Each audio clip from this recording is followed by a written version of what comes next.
خلق الإنسان علم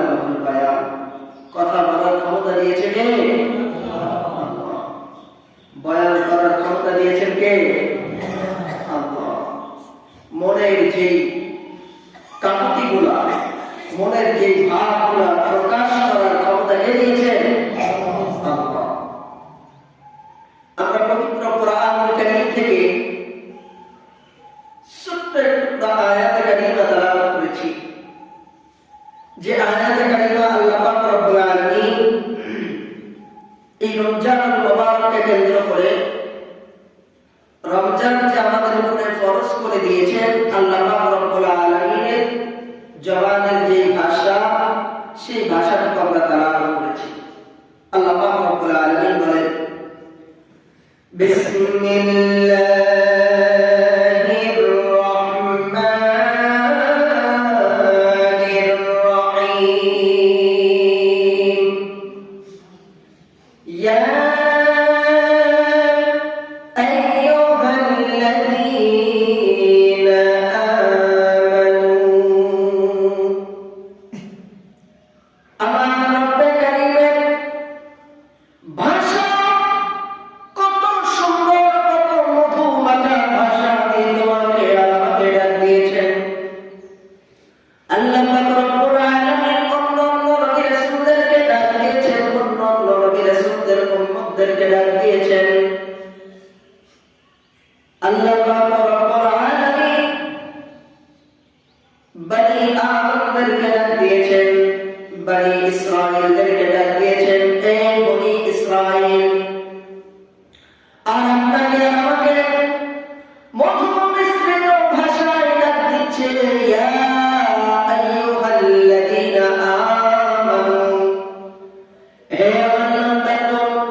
এই তিনটা সবার জন্য, এই তিনটা কাদের জন্য?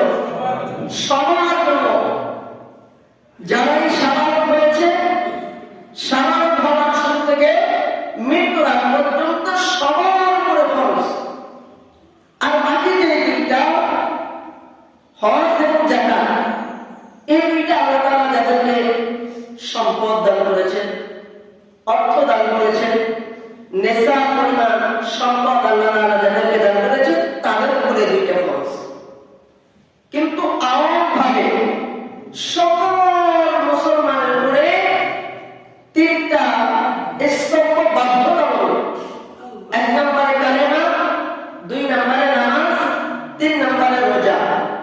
তাহলে মুসলমান যদি হতে চাই, ইসলাম ধর্মের অনুসারী যদি হতে চাই, ইসলাম যদি আমি মেনে নেই, আমি যদি মনে করি যে আমি ইসলাম ধর্মের অনুসারী, তাহলে আমাকে এই 5টার বাইরে যাওয়ার কোনো রাস্তা নাই। কথাগুলো বুঝতেছেন তো? মনোযোগ দিয়ে বুঝতে হবে। কারণ আপনাদের জন্য কিন্তু এই আধা ঘন্টার বয়ান করার জন্য সারাটি সপ্তাহ বই পড়তে হয়, কিতাব পড়তে হয়, মোতালা করতে হয়। এত কষ্ট করে কোরআন পড়ে আপনাদের মাঝে উপস্থাপন করি। এর থেকে যদি আপনারা কিছু না দিতে পারেন, তো আমাদের করার তো কোনো দাম নেই। আপনাদেরকে যদি কিছু আমি নাই দিতে পারি, তো জুমার আগে বয়ান করে তো কোনো লাভ নেই। এখান থেকে কিছু নিতে হবে, কিছু শিখতে হবে। অন্তত এই নিয়ম নিয়ে আসবে যে আমি জুমার দিন হুজুর 1000 কথা বলবে, এই 1000 কথা থেকে যে কোনো একটা কথা নেই, একটা কথা আমি আমল করব।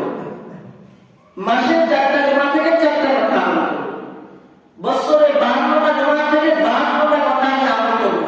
এই 52টা কথা যদি আপনি এক বছরে নিতে পারেন, আপনার জীবনে বাস্তবায়ন করতে পারেন, ইনশাআল্লাহ ইনশাআল্লাহ ইনশাআল্লাহ আপনি জান্নাতের রাস্তা পেয়ে যাবেন। তো যে কথা বলতেছিলাম যে ইসলাম যদি আমার জীবনে আমি বাস্তবায়ন করতে চাই, তাহলে এই 5টা স্তম্ভের উপরে আমাকে বাধ্যতামূলক থাকতে হবে। 1 নম্বরে কালেমা, 2 নম্বরে নামাজ, 3 নম্বরে রোজা, 4 নম্বরে হজ, 5 নম্বরে যাকাত। এই 5টা 3টা আমাদের সকলের উপরে বাধ্যতামূলক। কালেমা, নামাজ, রোজা, এই 3টা সকলের উপরে বাধ্যতামূলক। কোন প্রকার ছাড় নাই, পালন করতেই হবে, বাধ্যতামূলক। আর যে 2টা, এটা আল্লাহ তাআলা যাদেরকে সম্পদ দিয়েছেন, অর্থ দিয়েছেন, টাকা পয়সা দিয়েছেন, তাদের উপরে ফরজ। আমার উপরে যদি নেশা পরিমাণ সম্পদ যদি আল্লাহ তাআলা আমাকে দেয়, তো আমার উপরে ফরজ। এখন আসেন, যদি আমি নিজেকে মুসলমান হিসেবে দাবি করতে চাই, তো এই 3টার বাইরে যাওয়ার কোনো রাস্তা আমাদের আছে? নাই। এটা আপনাদের ফতোয়া, আপনার ফতোয়া দিবেন, আমি দিব না। এখন আমরা যারা রোজা ছেড়ে দিচ্ছি, রোজা কাজা করতেছি, রোজা রাখতেছি না, রোজা ভেঙে ফেলতেছি, আমরা কি এই স্তম্ভের উপরে আছি না নাই? কথা বলেন, নাই। তাহলে আমি কি মুসলমানের ভিতরে আছি না নাই? ফতোয়া আমি দিছি, আপনারা দিছি। আবার বাইরে যায় বলেন না, ফতোয়া দিছে রোজা না রাখলে মুসলমান না, রোজা না রাখলে ইমানদার না। এটা আমি কিন্তু ফতোয়া দিই না, আপনারা দিছেন। ইসলামের স্তম্ভ 5টা, তার মধ্যে 3টা সবার উপরে বাধ্যতামূলক, কালেমা, নামাজ, রোজা।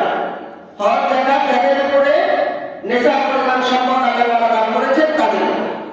এখন এই 3টার ভিতরে একটা হচ্ছে রোজা। যে রোজা আল্লাহ তাআলা স্পষ্ট ভাবে আয়াতে কারিমার ভিতরে বলেন, ইয়া আইয়ুহাল্লাযীনা আমানু কুতিবা আলাইকুমুস সিয়াম কামা কুতিবা আলাল্লাযীনা মিন ক্বাবলিকুম লাআল্লাকুম তাত্তাকুন। হে বান্দাগণ, হে আমার বিশ্বাসীগণ, হে আমার ভালোবাসার বান্দাগণ, তোমাদের উপরে রমজানুল মুবারকের রোজাকে আমি ফরজ করে দিয়েছি। এখন প্রশ্ন হলো দোস্ত, আমরা যারা ইচ্ছাকৃতভাবে শারীরিকভাবে সুস্থতা থাকার পরেও, অর্থনৈতিকভাবে সচ্ছলতা থাকার পরেও, আমার আওকাত থাকা সত্ত্বেও আমরা যারা রোজা ছেড়ে দিচ্ছি, রোজা রাখতে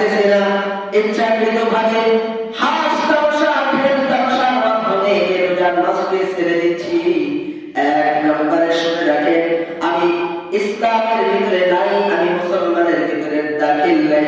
ইচ্ছাকৃতভাবে একটা রোজা ছেড়ে দেওয়া মানে রব্বে কারীমের সাথে কুফরি করা। রব্বে কারীমের একটা হুকুমকে ইচ্ছাকৃতভাবে ছেড়ে দেওয়া মানে রব্বে কারীমের সাথে কুফরি করা। আর যেই ব্যক্তি রব্বে কারীমের সাথে কুফরি করলো সে যেন ইচ্ছাকৃতভাবে তার ইসলামকে জাহান্নামে বানিয়ে দিল। এখন যদি কেউ ইচ্ছাকৃতভাবে তার ইসলাম জাহান্নামে বানিয়ে দেয়, রব্বে কারীম বলেন, ও আল্লাহ, আমি তো তোমার জন্য জাহান্নাম বানাই নাই, আমি তো তোমার জন্য জাহান্নাম বানাই নাই, আমি জাহান্নাম বানিয়েছি আমার নাফরমানদের জন্য।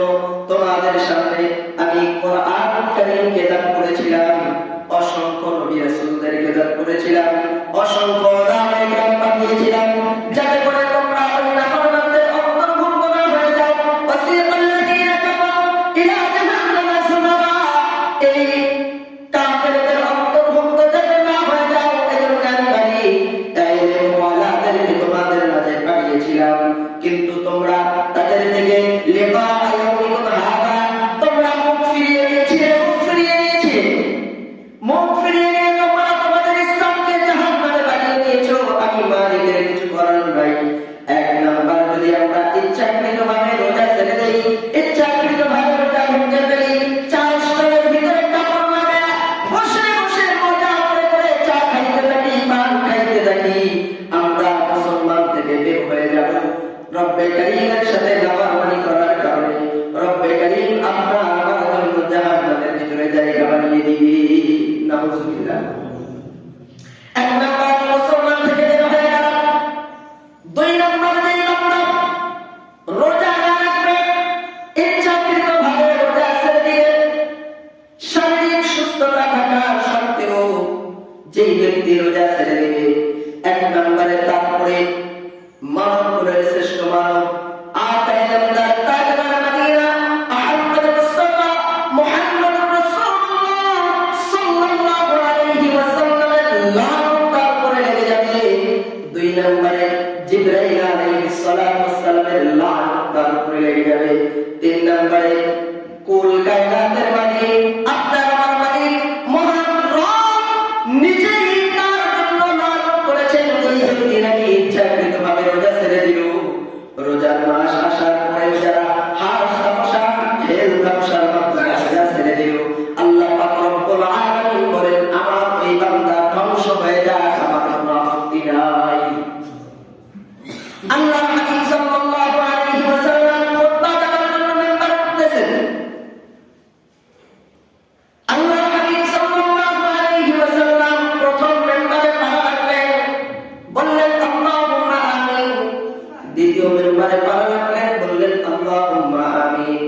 তৃতীয় মিম্বারে পা রাখলেন, বললেন আল্লাহুম্মা আমিন।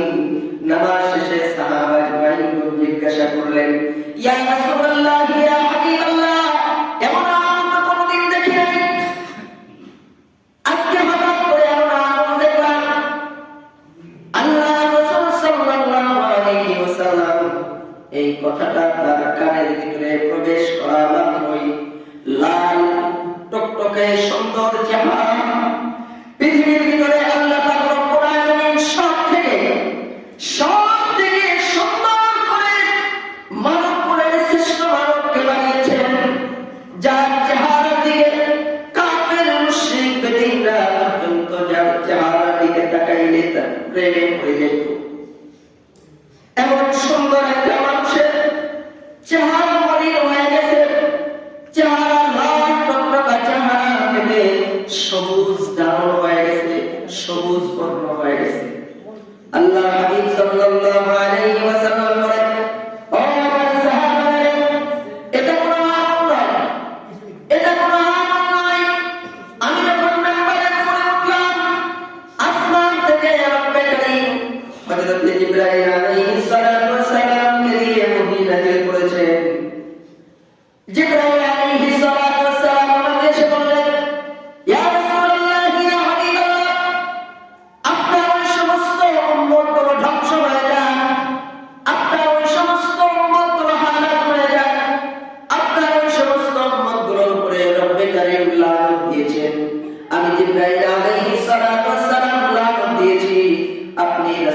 তাদের উপরে লানত দেন। যারা নাকি তাদের জীবন দশায় একটা আমলের জন্য হলেও রমজান মুবারক পাইল, অথচ রমজান মুবারকে রোজা রেখে রমজান মুবারকে ইবাদত করে রব্বে কারীমের দাসত্ব করে তাদের জীবনের গুনাহগুলো মাফ করিয়ে দিতে পারলো না, আপনার ওই সমস্ত উম্মতগুলো ধ্বংস হয়ে যায়। এখন দোস্ত একটু নিজের দিমাগটাকে খাটান। কাল কিয়ামতের ময়দানে যতক্ষণ পর্যন্ত মানবকুলের শ্রেষ্ঠ মানব আপনার আমার পেয়ারা হাবিব আপনার আমার জন্য সুপারিশ না করবে, আল্লাহর কসম ততক্ষণ পর্যন্ত আপনি আর আমি জান্নাতে যেতে পারবো না। জান্নাতে যাওয়ার কোনো রাস্তা নেই।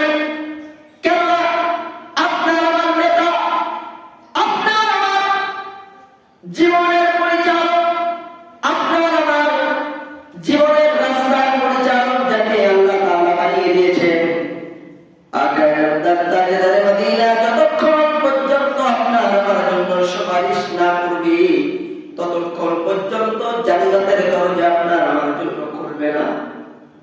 এই যে সুপারিশ করে আপনাকে আমাকে জান্নাত দিবে, সেই ব্যক্তি বলতেছে আমার উম্মত হালাক হয়ে যায়, আমার উম্মত ধ্বংস হয়ে যায়, আমার উম্মত বরবাদ হয়ে যায়, যে নাকি তার জীবন দশায় একটা বারের জন্য হলেও রমজানুল মুবারক পাইল, অথচ রোজা রেখে রব্বে কারীমের গোলামি করে তার জীবনের গুনাহ মাফ করিয়ে দিতে পারলো না, সে ধ্বংস হয়ে যায়।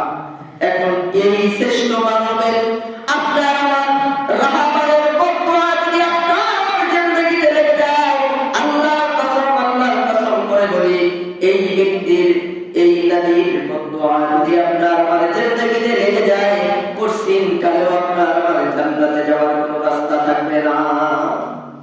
জান্নাতে যাওয়ার সমস্ত রাস্তা বন্ধ হয়ে যাবে। এখন আসেন দুই নাম্বার।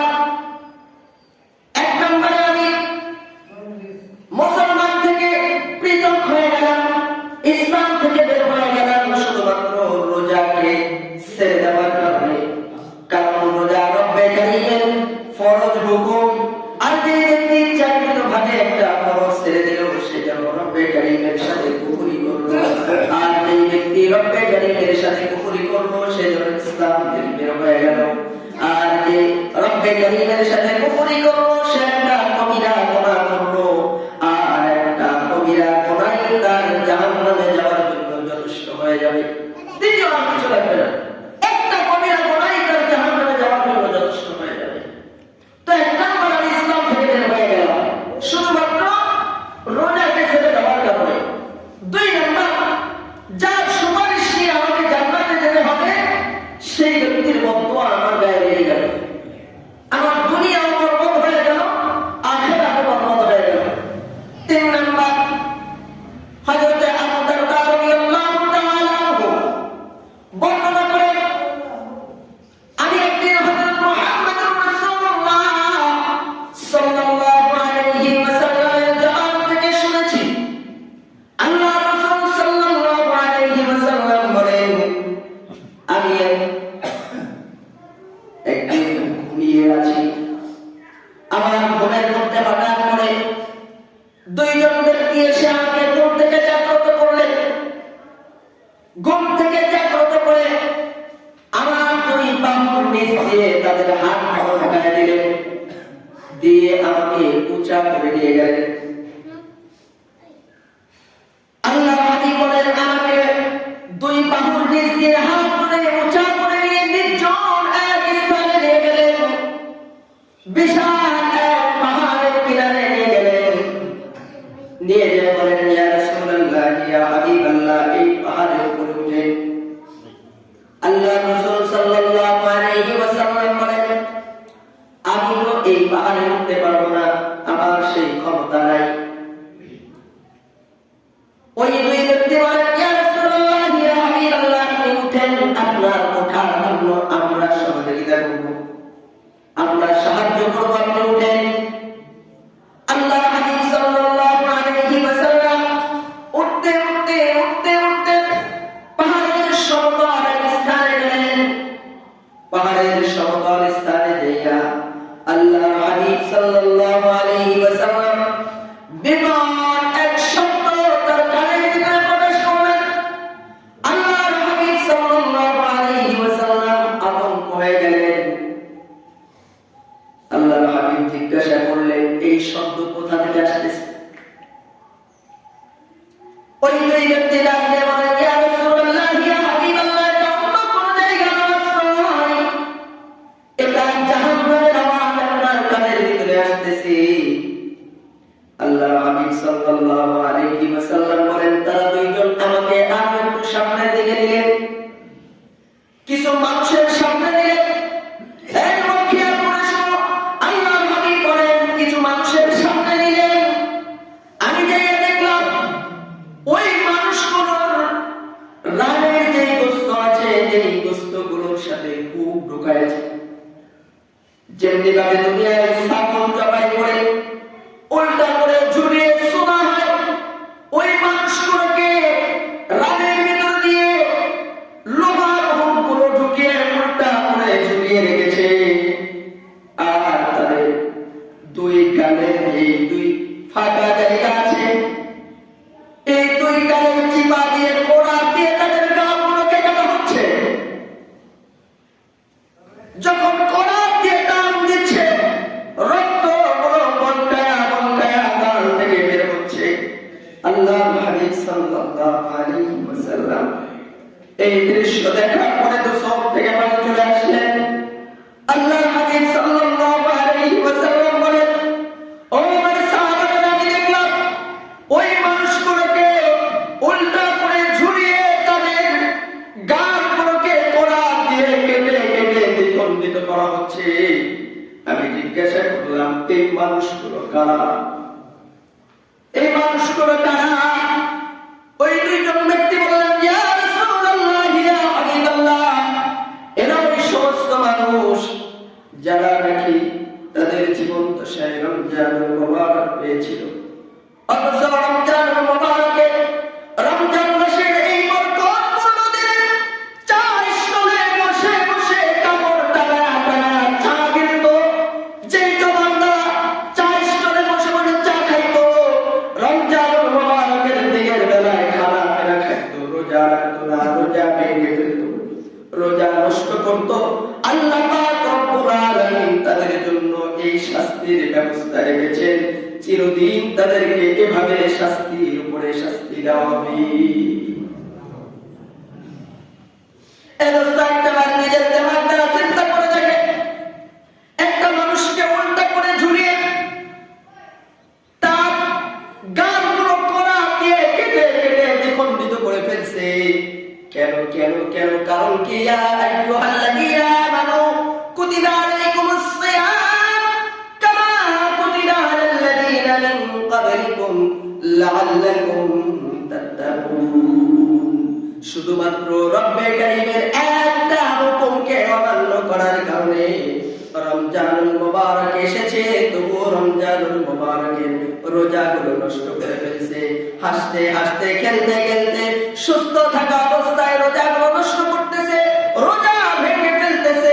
আল্লাহ পাক রব্বুল আলামিন তাদের জন্য এই আযাবের ব্যবস্থা করেছে। এই দোস্ত, এই রমজানুল মুবারক আসছে, অনেকে যত প্রকার সমস্যা আছে সমস্ত সমস্যাগুলো এই রমজানে দেখা যাবে। হুজুর, আমার গ্যাস্ট্রিক, আমার আলসার, আমার ডায়াবেটিস, যত সমস্যা সব এই রমজান। এই দোস্ত, অসুস্থ দেওয়ার মালিক কে? কে? সুস্থ করার মালিক কে? এমন কোন অসুস্থ যদি না থাকে যে অসুস্থ হওয়ার কারণে দিনের বেলা ঔষধ না খাইলে, খানা না খাইলে আমার মৃত্যুর আশঙ্কা আছে, এমন কোন অসুখ যদি না থাকে, এমন কোন বেমারি যদি না থাকে, তাহলে আপনার রোজা ছেড়ে দেওয়ার কোন অনুমতি ইসলাম দেয়নি। এমন কোন এমবিবিএস ডক্টর যদি আপনাকে বলে যে আপনাকে রোজা রাখলে আপনার জীবন সংখ্যার ভিতরে আছে, এমন কোন এমবিবিএস ডক্টর যদি বলে আপনি দিনের বেলা না খাইলে আপনি মৃত্যুবরণ করতে পারেন, মৃত্যুর আশঙ্কা আছে, তাহলে আপনি রোজা ছেড়ে দিতে পারবেন। কতদিন? শাহরু রমাদান আল্লাযী উনজিলা والهدى والفرقان فمن شهد منكم الشهر فليصم ومن كان فليصم। এখানে বিস্তারিত আলোচনা আল্লাহ তাআলা করেছেন এই অসুস্থতা যতদিন থাকবে, অসুস্থতা থেকে সুস্থতার নিয়ামত পাওয়া মাত্রই এই রোজাগুলো আবার গণনা করে পূরণ করে দিতে হবে। অসুস্থতা সেরে গেছে, সাথে সাথে এই রোজাগুলো আদায় করে দিতে হবে। এজন্য দোস্ত, রমজানুল মুবারক আমাদের অতি নিকটবর্তী। হয়তো আগামীকাল আমাদের প্রথম তারাবি হতে পারে। এজন্য আমরা এখনো যারা নিয়ত করতে পারি নাই, নিয়তের ভিতরে এখনো যাদের গলদ আছে, আজকে আমরা পরিপূর্ণ নিয়ত করে ফেলি যে রমজানুল মুবারক আমরা পেয়েছি, আগামী রমজান পাবো, এর কোনো গ্যারান্টি আমার কাছে আছে? আছে? আবু মাহমুদুল হাসান আগামী শাবান মাসের শেষ জুমা এখানে বসে বয়ান করতে পারবো, এর গ্যারান্টি আমার কাছে আছে? নাই। যদি নাই থাকে, আল্লাহর হাবিবের বদদুয়া যদি না নিতে চান, জিবরাইল আলাইহিস সালাতু ওয়াস সালামের লানত যদি না নিতে চান, রব্বে কারীমের লানত যদি না নিতে চান, তো রমজানুল মুবারকের প্রতিটা রোজা সুন্দরভাবে রাখার চেষ্টা করতে হবে ইনশাআল্লাহ। আল্লাহ তাআলা আমাদের সকলকে প্রতিটা রোজা সুন্দরভাবে রেখে আমাদের রমজানুল মুবারকে রব্বে কারীমের গোলামি করে নিজেদের জীবনের সমস্ত গুনাহগুলো